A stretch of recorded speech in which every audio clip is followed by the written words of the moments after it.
Yeah, not a clue. It says that I'm on,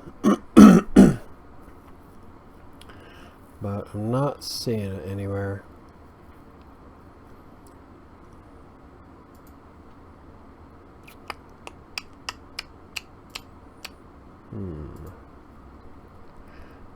Oh, look. Oh, I guess I am on.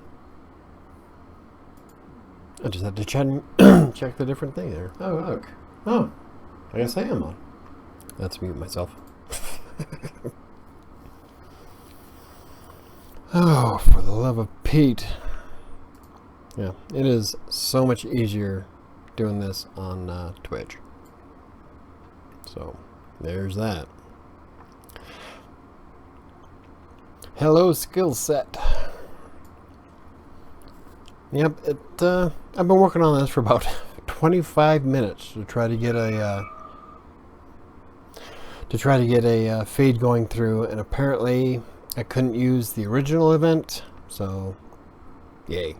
And I couldn't use OBS for some reason. It was not connecting, it plain out refused. So I had to load up XSplit, which is a little bit different video quality. It seems like the color's a little bit more bright, and I don't have the the sound settings that'll cut out a lot of the background noise, so there's always that. Real quick, I gotta check this because I'm in the middle of working too, so. Oh, look. Any luck? Ah. Yeah. Had to start a new stream. I wonder if I should go ahead and throw that on Twitter. Hello, this is your first live. Yes, it is. It took me 25-30 minutes to get it. For some reason, the original event just would not connect, so I had to redo the whole thing through XSplit, and yeah, bit of a pain. So, but I've got my coffee, so there is that. The stream is clear. The sound is great. Awesome. I love my microphone. I still think I want to get a better one, but what I want to get is a Blue Yeti with a pop filter and a arm, because I don't know if you can tell, but I've got a Gorilla Tape holding my microphone onto this arm, so it is what it is. Hey, before, back in the day when I used to stream on Twitch, I had the microphone shoved inside of an ABS pipe, so then that was screwed to a bookshelf that was next to me, so it was an arm that came out, but it was black, so it all matched. That happened to me the other day. The scheduled stream didn't work, so I had to make another one. Yeah, it's exactly what happened. Like, I even put in the stream key and everything in OBS, and it was like going nowhere. So I have no idea where the stream was going. Definitely wasn't on the channel. But XSplit went ahead and just let me create everything from scratch. So that's one of the cool things about XSplit, is that once you go live to YouTube, you can set up the whole thing directly in XSplit, so I can give it the title, the description, all the tags. Like I said, a set start and end time. There's a lot of cool features that are in XSplit. It's $15 for 3 months, and at first when I bought XSplit, I did a lot of streaming on Twitch for Extra Life, so it's a charity thing, and I decided to keep it, and so it cost me $5 a month. But for situations like this where OBS isn't working but XSplit will, it's worth it for me. Sorry, got a lot of phlegm in the throat. Oh, but yeah, so I went to WordCamp Kansas City. I was there. I left here Thursday morning and I got back yesterday morning. So it was 4 days in Kansas City. And wow, it was humid. I walk off the plane, and I'm from Colorado, so the temperature difference isn't all that bad. In fact, it's about the same temperature here as it is in Kansas City. But once you step off the plane and you walk out those doors, and that humidity hits you with the heat, holy crap! It was like a whole different world. And it just, yeah. At that point, I knew that I was going to be in trouble, and it really didn't help that I didn't drink enough water. So. But so I had to sit around and wait for my coworker to show up on her plane, and she was coming in from Los Angeles. So I sat around and finished watching Into the Spider-Verse. That was on Netflix. I started on the plane and got to finish it before she landed, so there was that. I've been there getting off a plane to another. Oh yeah, no, it was stupid. I walked out and was like, holy shit. Oh my god, it was hot. Well, it wasn't. That's just it. Is that you don't realize the temperature until you hit that humidity, and it was like twice the humidity of Denver. So, yeah, it was like walking into a microwave. It was insanely stupid. And then, like the mornings, because I'd get up and I'd go out and have a cigar. So I'd be outside at about 6, and the sun would be down, and it was still pushing 75, 80 degrees, and it was just mind-numbingly hot. You know, it just, ugh. But even though the humidity was really bad, and apparently we arrived during a heat wave, that's what the people there in Kansas City was telling us. Even though it was really hot and really muggy, it was a beautiful view. And I got some awesome pictures that I'm going to share on a blog post at WriterSanctuary.com about the WordCamp. And we were on the 16th floor of the DoubleTree, and you can look down. It was like looking over in a forest. It was beautiful. Lots of trees. I love trees. Lots of trees as far as the eye can see. Well, aside from the freeway. But it was really, really beautiful in Kansas City. And we were actually in Overland Park, which is south of Kansas City. So it was really, really beautiful. Hot as hell, but beautiful. Oh, but the WordCamp was something cool. I wasn't sure what to expect. It was my first one. Just a quick question. Do you consider 10, I guess that's the equivalent of 10 cents, which equals to 13 cents per word, a solid pricing strategy, or is it asking for too much? Currently, I'm charging one of my clients 10. 13 cents a word isn't... I guess that really depends on the client and the type of content you're creating. I know I've charged a lot more than that, but it also, I was creating content for a much larger corporation as opposed to the people on Textbroker. So I was able to make like more than a buck a word. But again, that just completely depends on them. If you're doing it outside and you're providing awesome quality, then that might be all right. Yeah, you could try it, and if you get a lot of feedback and about customers not taking the bait, then you can always drop it. But in fact, I prefer doing it that way, is start off high and then negotiate down, because that's what negotiating is all about.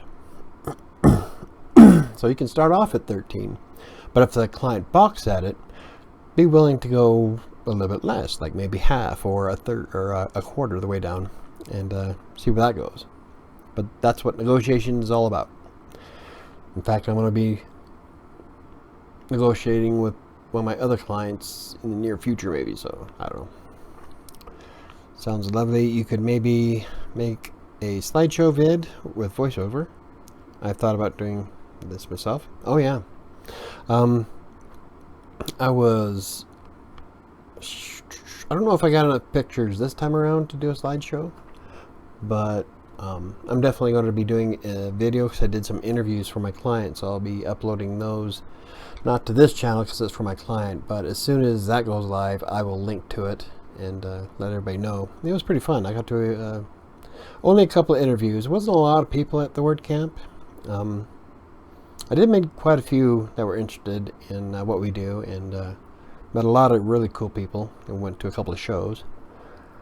And I got to talk to the folks that design WordFence, one of my favorite plugins, and so it was like kind of hero worship, and I saw them coming out of the hotel after we did, and I was geeking out about it. I'm like, oh, celebrities. So I had to interview them, and their booth was pretty cool. They had a lock picking thing on their table where they had a see-through lock. In fact, I have one. Give me just a moment.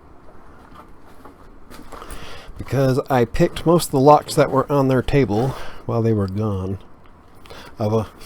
That's a story here I'll tell you in a minute, but I want to see if I can find that lock.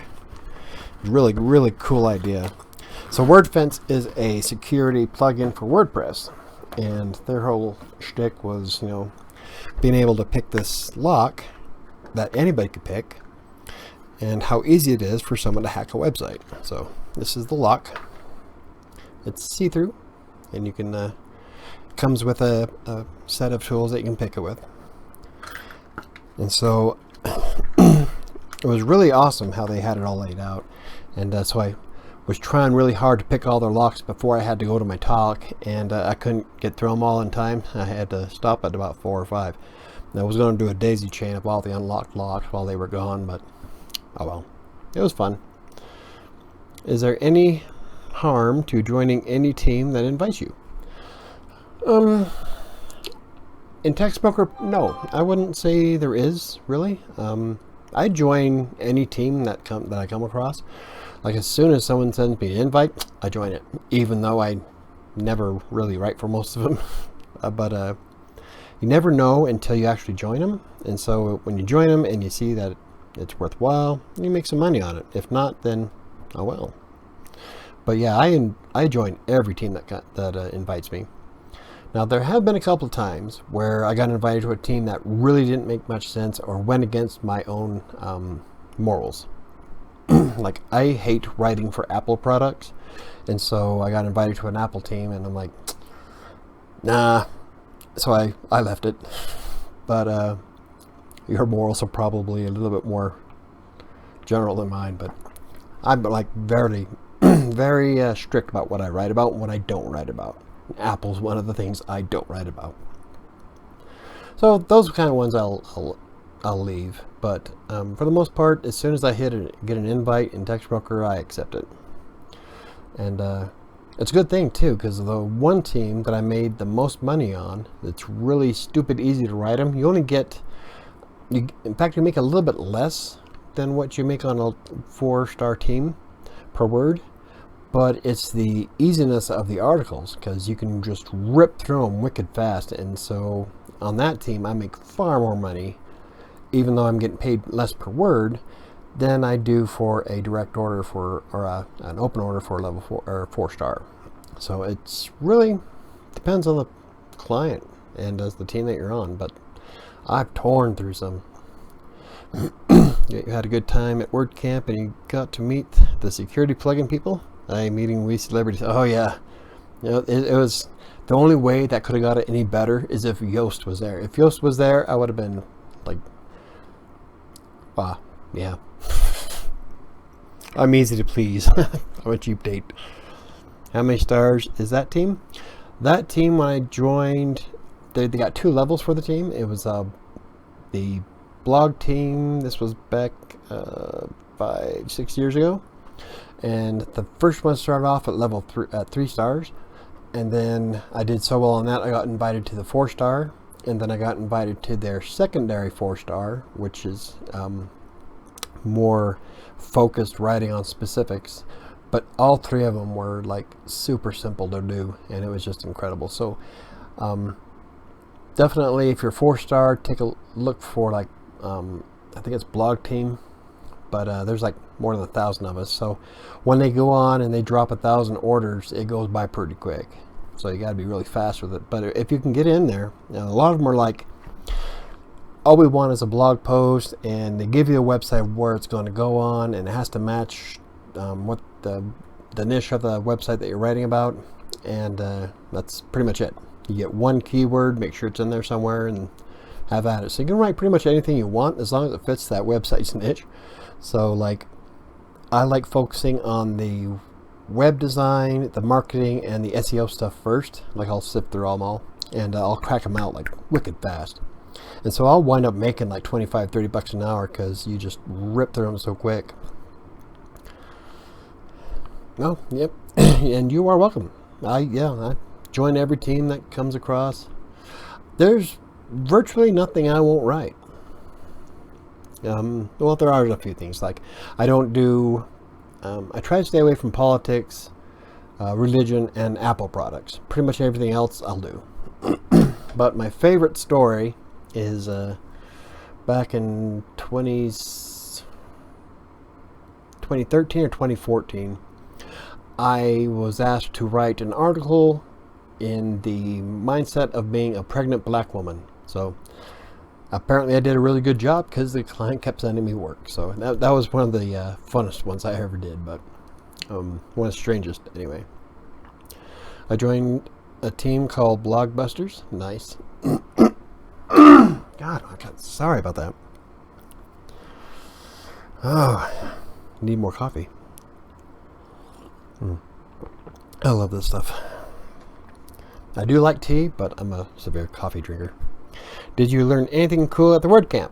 Yes, I did. I went to 2 talks only because I was, like, the first day I got there, I was totally exhausted. I mean, I'm sitting there trying to help my client, and I was talking to other people about what my client does, and I was trying to explain something about why they're green, and my mind just went blank. And I looked at her like, "Duh."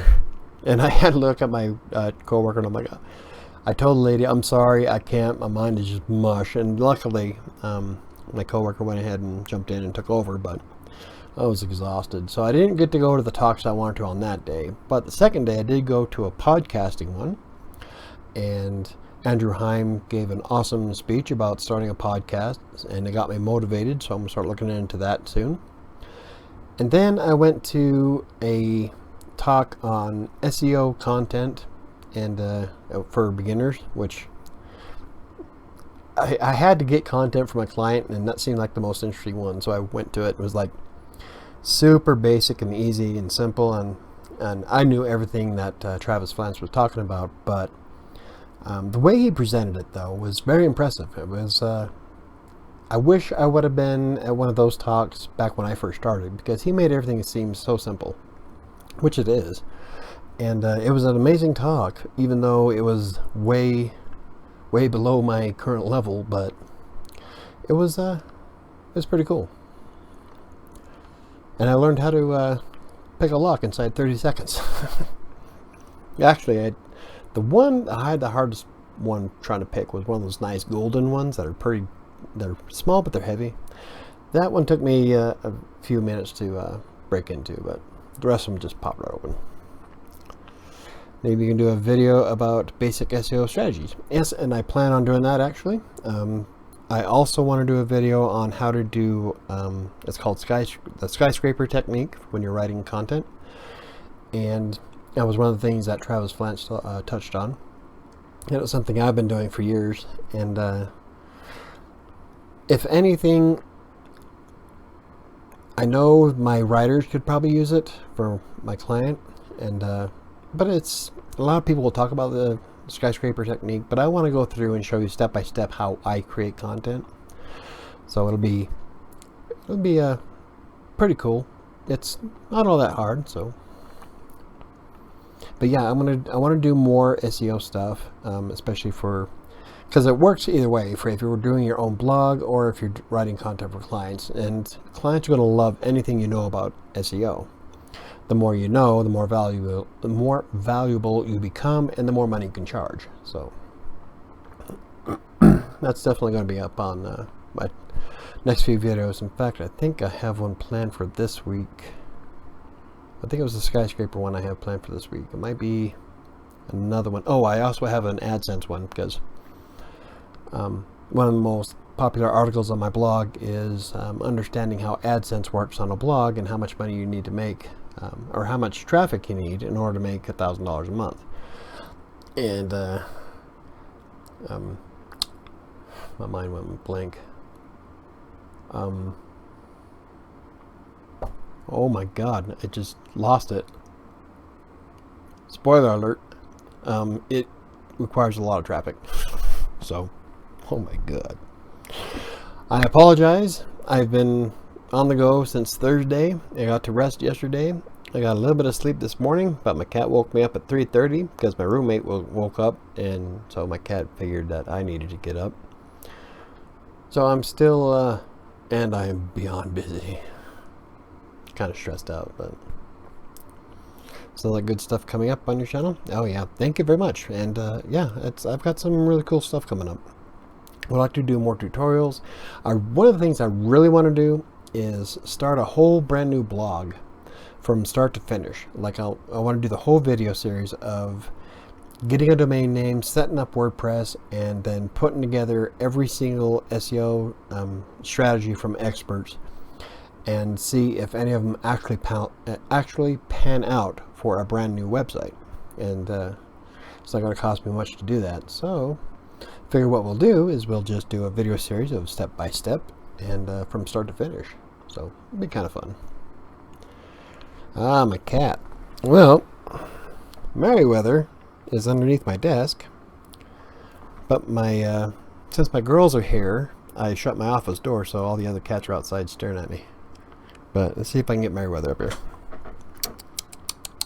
Mary, come on. Come on. Come here. Now she's going to sit there and look at me. This is my mama cat. She was a barn rescue. She's missing almost a complete ear on one side and half her ear on the other. And she's old. Come on.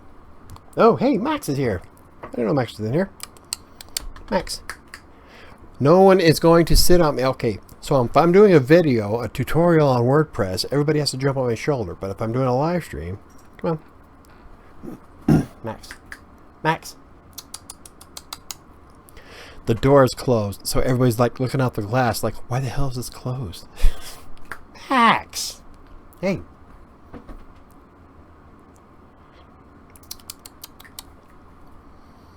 Oh, for fuck's sakes.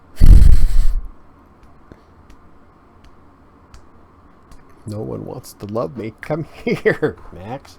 Hey. Come here. What are you staring at? Oh, the girls are on the floor playing with something and she's like all enthralled. Cats play by their rules only. Yep, ask them to do something and they're like, nope. Yeah, that's exactly it. She's like, nah, I'm watching the girls. Hey. Yeah, no, come here. Max. Hey, come here. Come say hi. Come here. Max. Come on. Come on. Don't just stare at me. Oh, microphone's in the way. Come on. Max. Holy crap. She wouldn't leave me alone for like an hour earlier.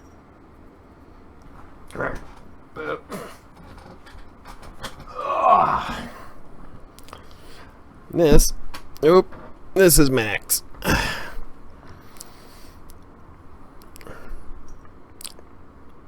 Yeah. Like, I don't give a shit.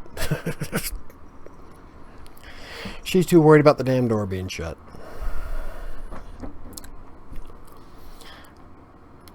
Which is funny because as soon as the girls start coming towards the kitchen, she takes off. Oh, and there's Logan wondering why the door is closed.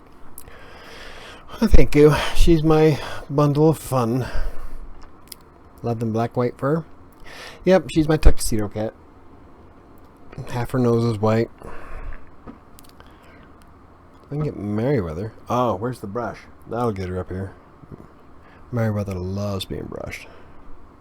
Come on. Yeah, I know. Come here. That is crazy. Like during the day, I can't get the cats to leave me alone, but right now it's like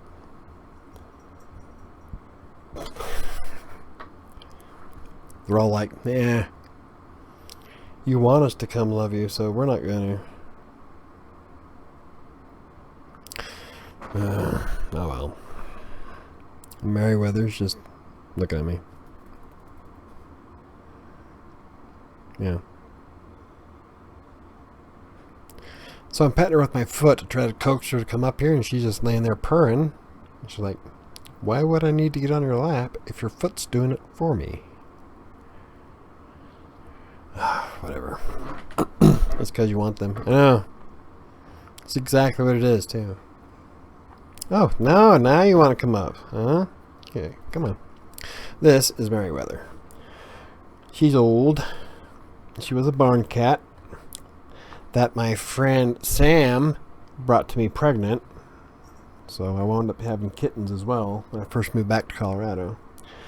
And this is the one that's missing most of her ear on her left, and then the tip on her right. So, yeah, she's a bit old. Yeah, and she's got, well, you can probably hear it. She's got breathing issues, and she has some atrocious breath. Yeah. Huh. Yeah. But she loves the brush. She's got that old cat feel to her, so. Huh. This weather. Yeah. So, at least I got one that wants to love me.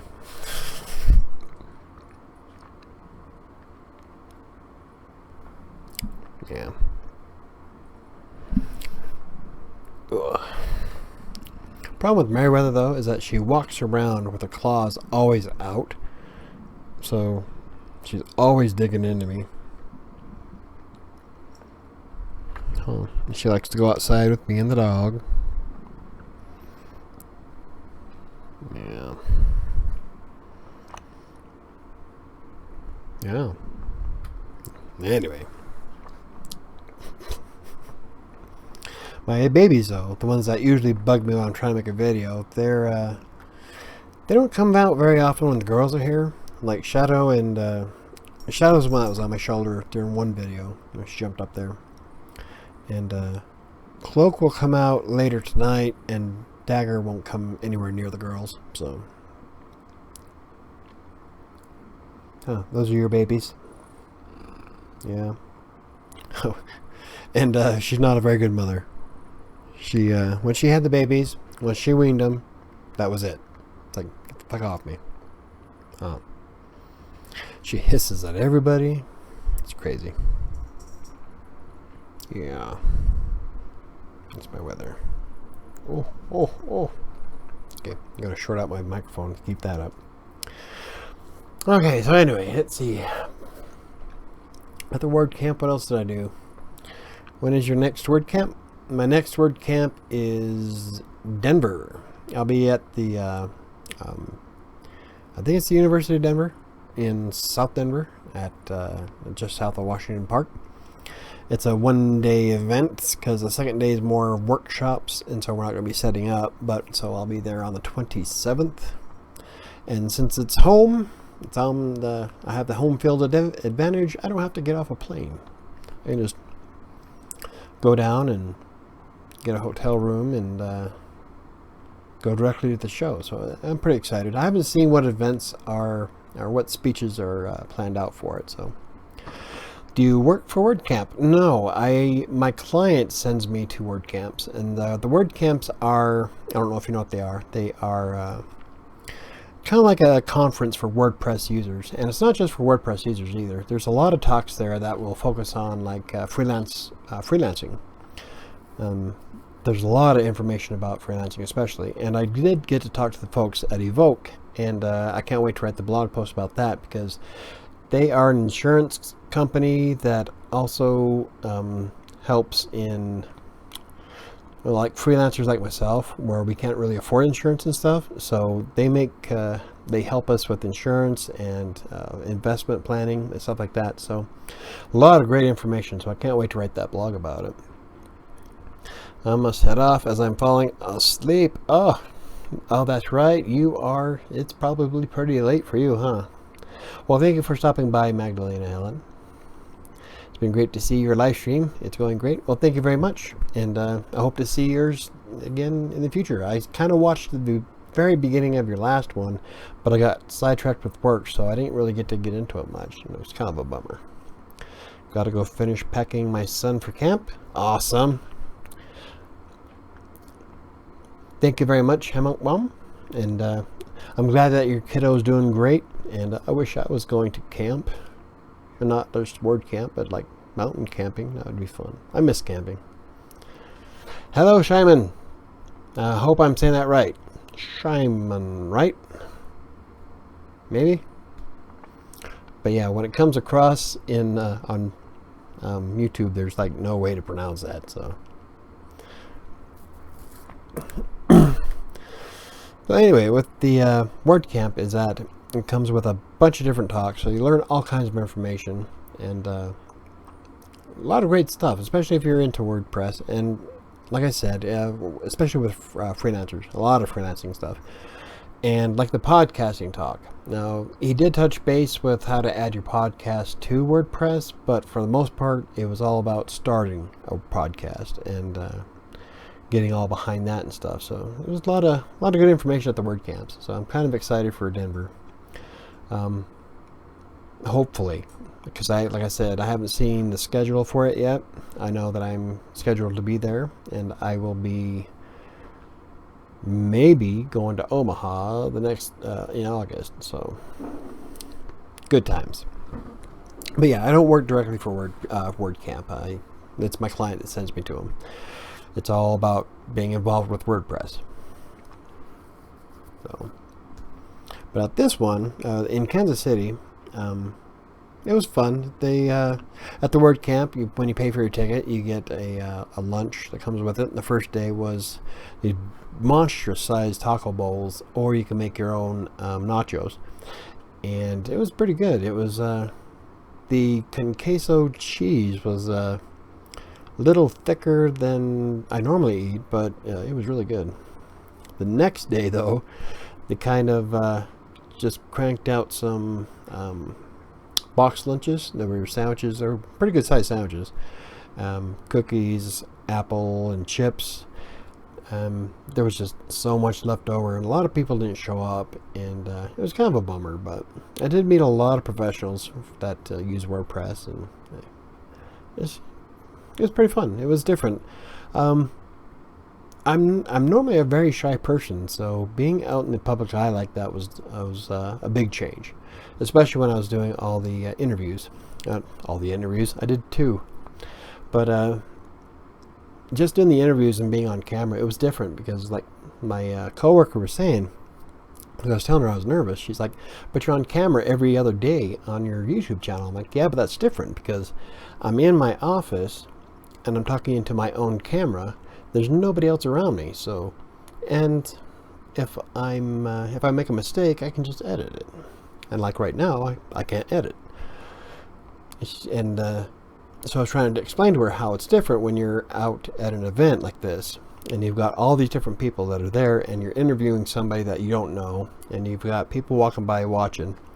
And for me, it's a little intimidating, but I think I got through it okay. It's like something in my mind clicked, and I turned into a professional, and it was like, gotta get it done. But it was still my first interview. You can definitely tell that I was nervous as hell. I didn't know what to say. I didn't know what to ask. My mind was like going to mush, and all I could do is, "Oh, I'm going to screw this up." And that's what I was thinking. And so, yeah, it was definitely, well, I wouldn't say it was cringeworthy, but it's probably right up there. So, there's that. The coffee.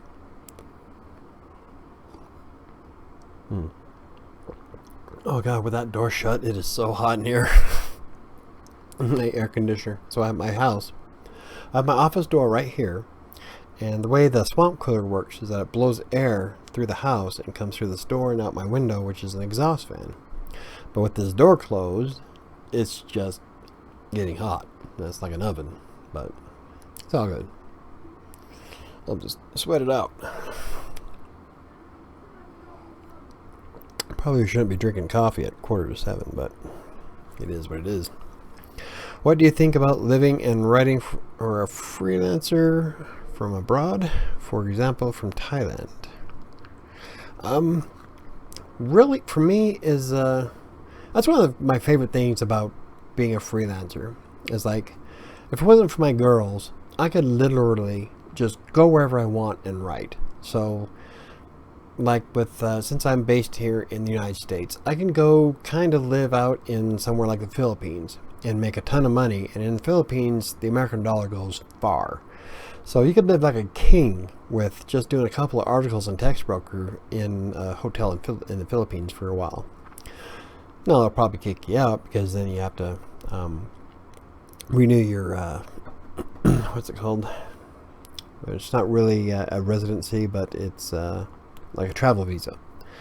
And so you can go all to these different places and still write from the U.S. and make a ton of money and live great.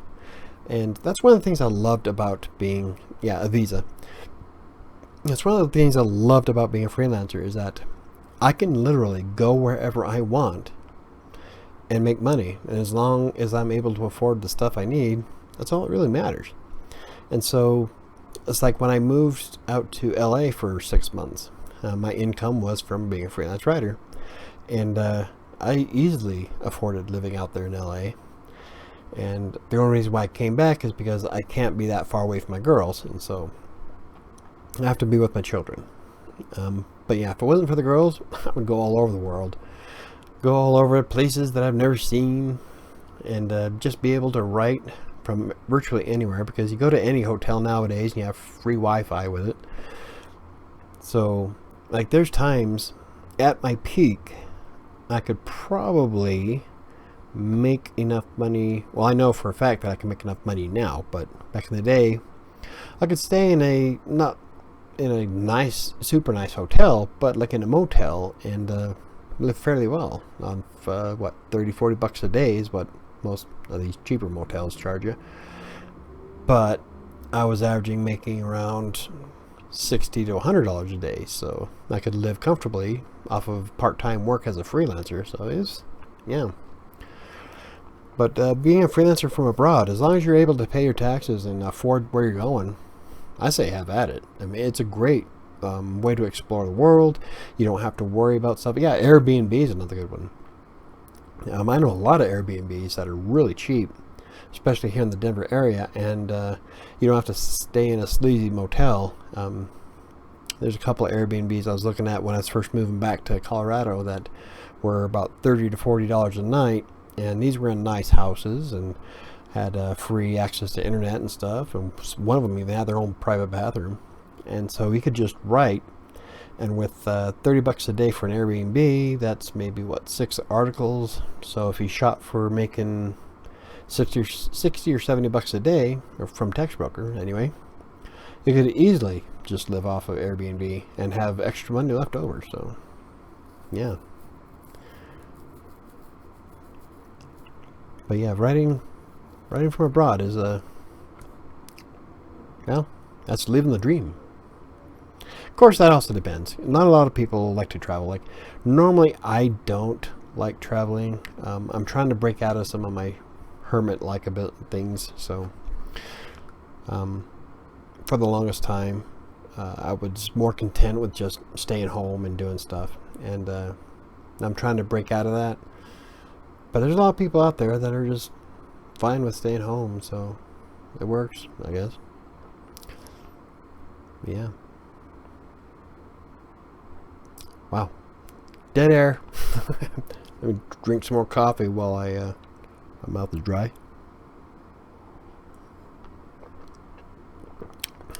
That's one thing. Oh, it does show. So like I'm using XSplit, and it shows I have 3 viewers on it. That's pretty cool. One of them is me. Textbroker bans you if you write for a long time from abroad. Really? Of course, I've never tried doing it outside the country, so I did not know that. What if it has something to do with the way your taxes work?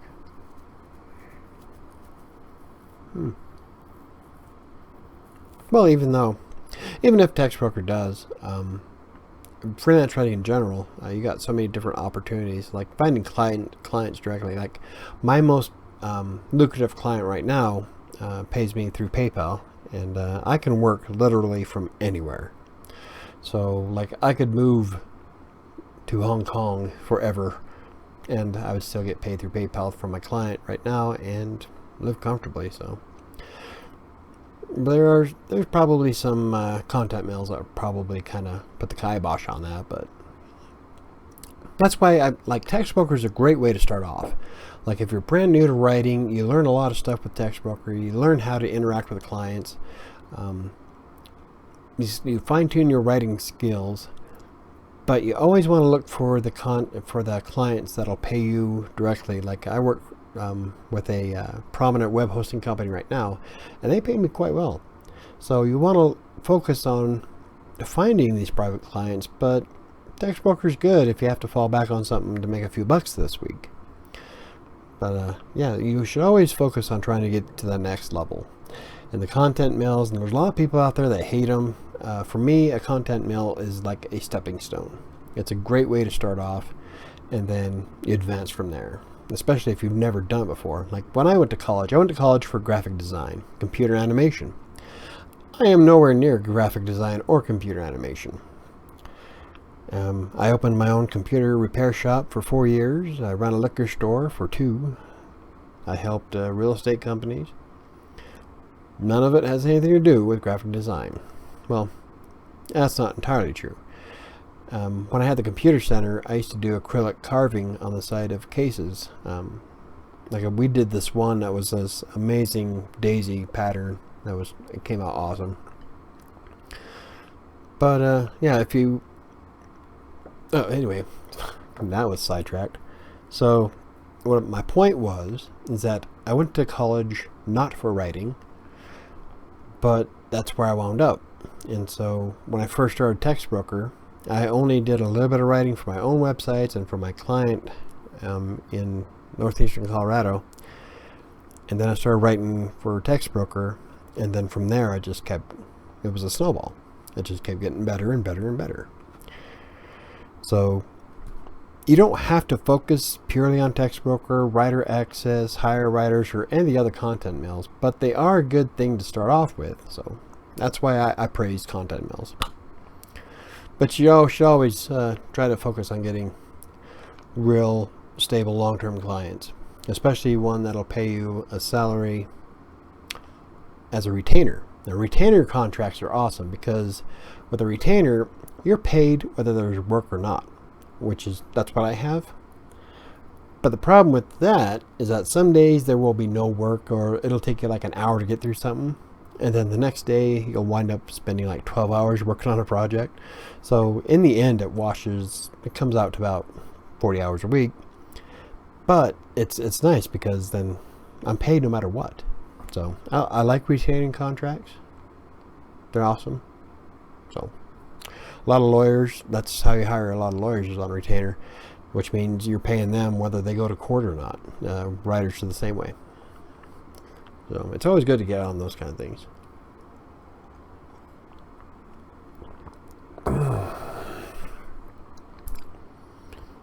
There was something else I wanted to talk about today. I guess I can go back to the WordCamp thing.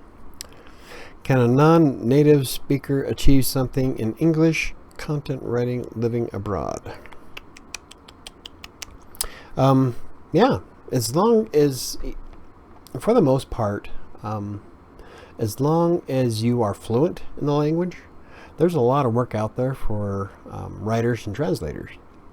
I come across stuff all the time that I would make so much more money if I was able to speak fluent in Spanish, or if I was fluent in German. I know enough to get me in trouble. I don't know very much of anything. I can understand German okay, but I can't speak it. Spanish I have a little bit of an issue with. I've been learning Italian. So as long as you're fluent and you can demonstrate that you have a strong command of the language, it doesn't really matter if you're non-native or not. And based on your messages to me and what I've read from you, is that even if it's not your native language, you have a good command of it. So I would say you could probably make quite a bit of money even living abroad. So yeah, I know lots of non-native speaking people. In fact, my old boss is Italian, and she's getting better at English, but there's some things, she's been here for 20 years, and there's some sayings and stuff that she doesn't quite know, so I have to explain a little bit to her. But aside from that, as she writes, you wouldn't even notice that she's not a Native American. Yeah, not an Indian, but she's not native to America. There we go. that English is technically her second language. You wouldn't even notice because she writes so well. Where better to start? Well, first off, I started off with Textbroker. Then I moved on to things like, I started doing Textbroker and Writer Access at the same time.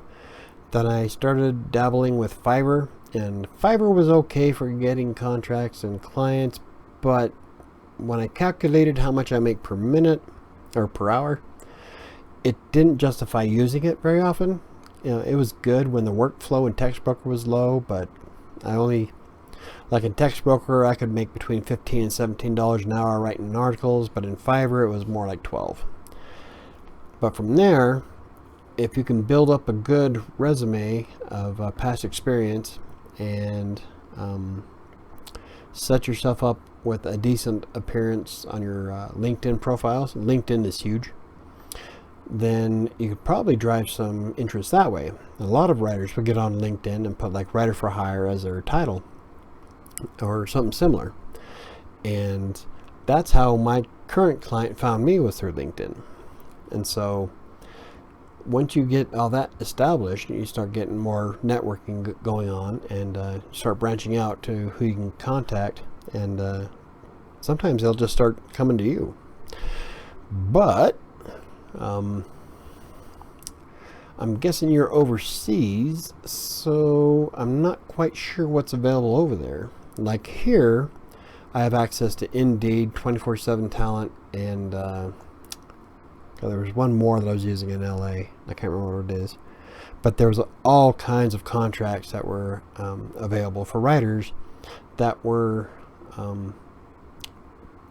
they say part-time, but it's more of a contract thing. So you'd work on a certain project for up to 6 months. And sometimes if they liked you, they'd hire you permanently.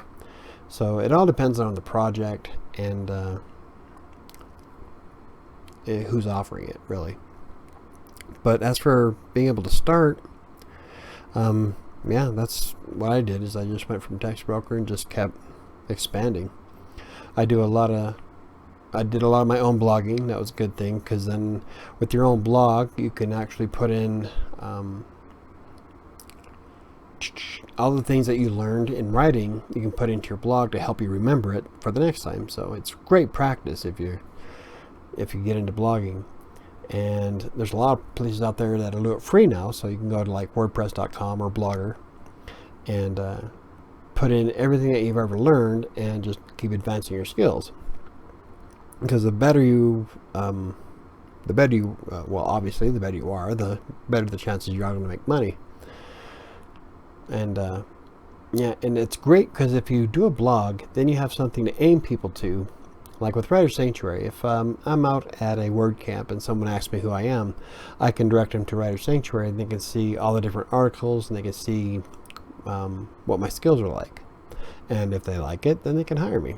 If not, then they move on. So yeah, that's practice, practice, practice. And blogging is a great way to do it, because you really don't need to worry about blogging too much. Like with WriterSanctuary, I focused on the niche of writing. So it's freelance writing and Wattpad and creative writing, stuff like that. But if you're just doing a blog to practice, it really doesn't matter. So you can just put in all the things you learned about SEO, grammar, and just work on fine-tuning your skills. So practicing on a blog is a great way to do it. And another one that I liked was vocal.media. Apparently, if you can drive traffic from people to read your article, you make money that way. Even though I've never been paid from vocal.media, it was still a great way to practice. So I'd log in and write a blog post about something and publish it, and it was more just flexing my muscles, literally, or literarily flexing my muscls to fine-tune my skill. So you got vocal.media. I think Medium you can do it with. Hell, even answering questions in Quora, you can practice writing in English or any language, really. It depends on what you're trying to focus on. But yeah, there's all kinds of ways you can practice. You can even do guest blogging posts. It's another good one. I'm trying to think. Those are some of the best ones that I've done. But I think what made the biggest difference in my skill was blogging. I was setting up my blogs because I do WriterSanctuary, crossingcolorado.com, and coloradoplays.com.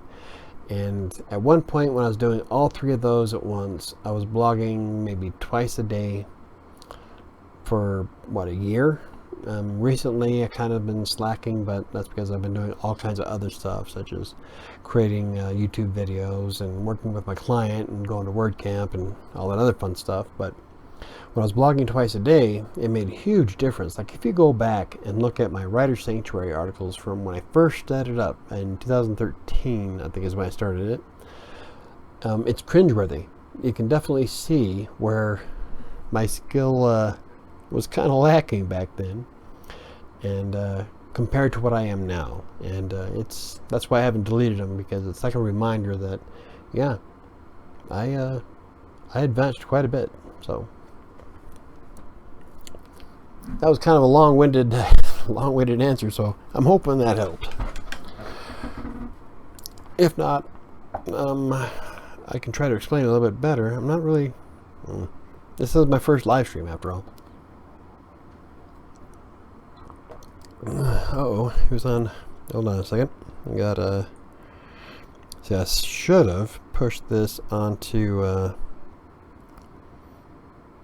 that was not what I wanted to do. Should have pushed this onto social media, but I completely forgot about it. It's too late for that, though. Hey, look. I just got a receipt from PayPal. Yay. Oh, but anyway, the WordCamps were fun. Not really looking forward to going to Omaha. Kind of looking forward to going to St. Louis. I've never done that before. Sacramento sounds pretty cool. Salt Lake City. I'm originally from Utah, so I know that city pretty well. But yeah, it was an adventure going to Kansas City. It was freaking hot and sweaty, hot and muggy. It was the humidity that really gets you. And then we went to a place called the Brew Lab, something like that. It was like a beer place. And I had a coffee stout. It was really dark beer, but it was made with coffee, and you could smell it. It's like sniffing a cappuccino. It was good. I'm not a big beer fan, but it was decent. It wasn't bad. But yeah, I didn't pay for it. The company did, so it's all good. But the establishment was pretty cool, because it looked just like a lab. You had all these different things on the walls, and they had pipes and gizmos and gadgets. It looked like a laboratory. It was pretty cool. And we had the table we were sitting at, they ordered some kind of chicken nacho thing. You know, and the chicken was a little bit on the spicy side, but it was pretty good. I was quite impressed. Oh, but that was after waiting for 45 minutes for an Uber. Don't ever, if you're in Overland Park in south of Kansas City, don't ever try to get an Uber. It was insane. All the Ubers near the Overland Park were a good 11-12 minutes away, which isn't bad. But when we were trying to leave the FedEx building to get to this bar, the first guy canceled on us shortly after. Then we got another Uber that was 12 minutes out. He drove for maybe a minute, 2 minutes, and then he canceled on us. And then the third Uber driver, they were coming down, and they waited for, I don't know, 2 or 3 minutes before they canceled on us. So I told my coworker, we're never leaving this place. It was insane. We couldn't get an Uber at all. And in Westminster, here in Colorado, if I turn on my Uber app right now, I'm surrounded by like 4 or 5 cars. So I can get an Uber inside of a minute. But in Overland Park, nah, it was insane. Anyway, so we finally, after it took us about 45 minutes to get to this bar or brew lab or restaurant, whatever you want to call it. And once we got there, it was like an hour into it. So, have you ever been interested in nootropics to improve your performance, or is coffee enough for you to concentrate all day? Okay. For me, coffee is more of a method to sustain my mentality. I'm addicted to caffeine. If I don't have enough coffee in the day, I get severe headaches. Coffee doesn't make me alert like you'd think it would. It's more like a way to stabilize my condition. But what I have been doing lately, because I'm trying to get into shape, is I've been drinking something called Emerge. Now, Emerge is made by Max Muscle, and it's like an energy drink that you add to water. And I'll be doing a video on crossingcolorado.com in the near future on it. But Emerge has a bunch of different elements in it. It's one of those fitness drinks, and I've broken down all the components of it from a scientific point of view, so their claims are substantiated in science. But the whole thing behind it is that it's a fat metabolizing energy drink with a mood enhancer. So essentially, you're burning fat, you're hyped up and happy and doing great. And if I have 8 ounces of that in the morning, and if I don't work out, I'll sit here and vibrate at my desk. Like, I'll be like so energized that I just climbing the wall. So I don't know about nootropics, but coffee definitely isn't enough. It's more habitual now. I drink coffee. I love coffee.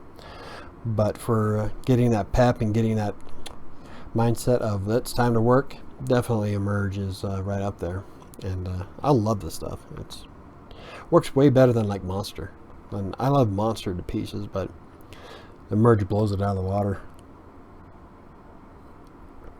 And it's a diuretic, so you have to keep yourself hydrated. Otherwise, well, you're not gonna. It doesn't hurt you, but it is a diuretic. So if you drink a lot of water, you will be going to the bathroom all the time. But I can definitely tell that when I'm on Emerge, I'm in a much better mood. I'm more focused on work, and like I manage 3 other writers below me, and there are days where I'll be like happed up on Emerge, and I did about 2 or 3 shots of espresso, Italian espresso, and I was so caffeinated and just amped on Emerge that I was like bouncing off the walls. Made everybody laugh, but yeah. But one of the best things I found out though is while I'm trying to lose weight, is that if I work out in the morning, I am far more productive up until about noon. It's all about getting that energy going and getting the blood flowing to the brain. I'm more focused. I can get more done. And on days that I don't work out, I am far more sluggish. I don't get nearly as much done as I want to, and I just feel kind of crappy up until about lunchtime. So definitely exercising, working out with Emerge makes a huge difference on performance. And I actually did a study once, and I'll have to try to find the data for it, but I was monitoring how many words I type in an hour while on days where I work out versus days that I don't. And when I did that study on myself, I found that I was doing like 2,000 or 3,000 words more by lunchtime, which is a lot. So yeah, it's definitely exercise and fitness is definitely a boost to it. But yeah, coffee is just one of those things. I love coffee. That was my last cup of coffee, which is good because I shouldn't be drinking coffee this late anyway. Oh, yeah. So that's about it. God, I got cat hair going up my nose and I can't get it out. I don't know if you were here earlier, but I had Meriwether on my lap and Max, just my 2 cats. and they were shedding all over me. So now I've got like this, I've got this hair that's like stuck up my nose and won't come out, making it itch. Oh, anyway, so well, it's been about an hour. Think that's about it. It was the WordCamp was pretty cool. Looking forward to doing the Denver one. I got to answer some questions to some people. It was awesome, like a Shyman here. Yeah, so I think that is going to wrap it up today. And I'm not sure when I'll do another one. I'm debating on doing these once a week, but to be honest, I'm not sure if I have time to do that. Like, technically right now I should be trying to get caught up with the work that I missed out by going to WordCamp. So I've got so many articles to review. I have to edit a bunch of stuff. I have to get my guys working on stuff. I've got videos to plan out for my client. They got videos to plan out for me. So, but I am going to be doing some SEO content creation videos in the near future, probably this week. I'm also going to be tapping on maximizing your AdSense on your blog and what it means to actually make money. Now, AdSense for blogging is a bit different than it is for YouTube, but it's the same principles, the same platform. It's just that the money differences vary depending on the niche. So I'm going to go over that and how you shouldn't just bank on making money from AdSense, because if you're looking to get rich from it, it's not going to happen from a new blog. So, but anyway, we got a lot of good things coming up this week.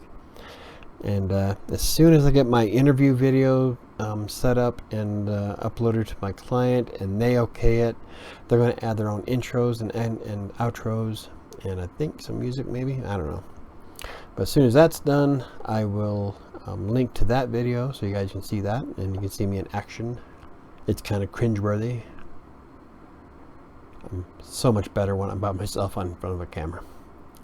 But I did figure out how to work my new camera, the new Canon camera that I have. So that way I should have some better quality videos coming out, maybe, cross my fingers. It's going to take longer to edit them though, because then I have to pull them off that camera.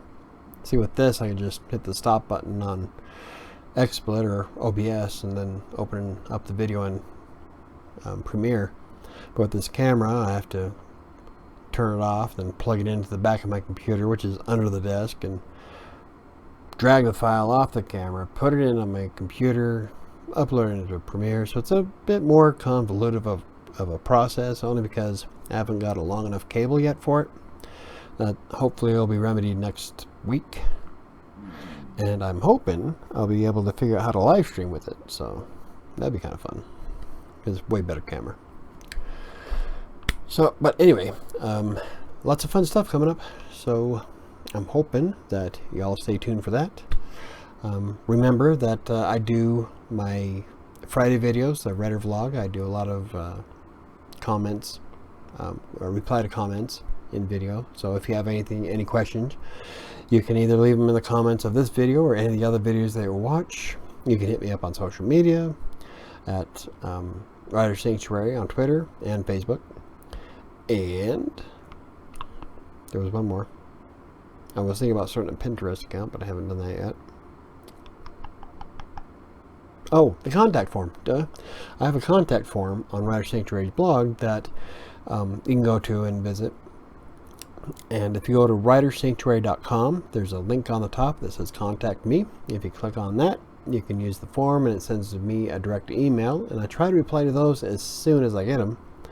But I also feature those in the Friday videos too. So there's all kinds of ways you can get a hold of me if you have any questions or you need assistance or help with anything that's Textbroker, writer, freelance writing, or WordPress related. Or if you just want to talk and shoot the breeze, I'm pretty open. I'm a fairly easy person to converse with, so I hear. But I am baking in this oven, and I'm pretty hot, so I am going to call it a day. And I thank you very much for everybody who's watching, and don't forget to like and subscribe. And if that's all there is, then I guess I will see you all tomorrow's video, which I'm not sure what I want to do yet. I think I was, well, let me look, since I have you here anyway. What do we got planned out? Oh, we gotta log into it. I'm trying not to have dead air, so I'm like rambling. That's what happens when you don't get enough sleep in the night. Okay, let's see. What is next up? The reality of AdSense earnings is what I have planned out for tomorrow. I did the 14 free WordPress plugins. I did that one. Oh, one other thing I'm going to be doing here in the next week or two is reviewing. It's a system called Buy Me a Coffee, and it's kind of like a tipping website. So, like, you put your link on your videos, or you put the link on the blog, and people can donate $3, $5, or whatever, however much money to you. But I decided to give that a look and see what it's all about. So I'm going to be doing a review on that. And I would like to do free versus paid blogging. So I've got a lot of things coming up. I got it all planned out here. So it'll be kind of fun, I think. Well, at least it will be for me. So yeah, that's where that's all about. So alrighty, I think that's going to do it for me today. So thanks for watching, and I will see you tomorrow.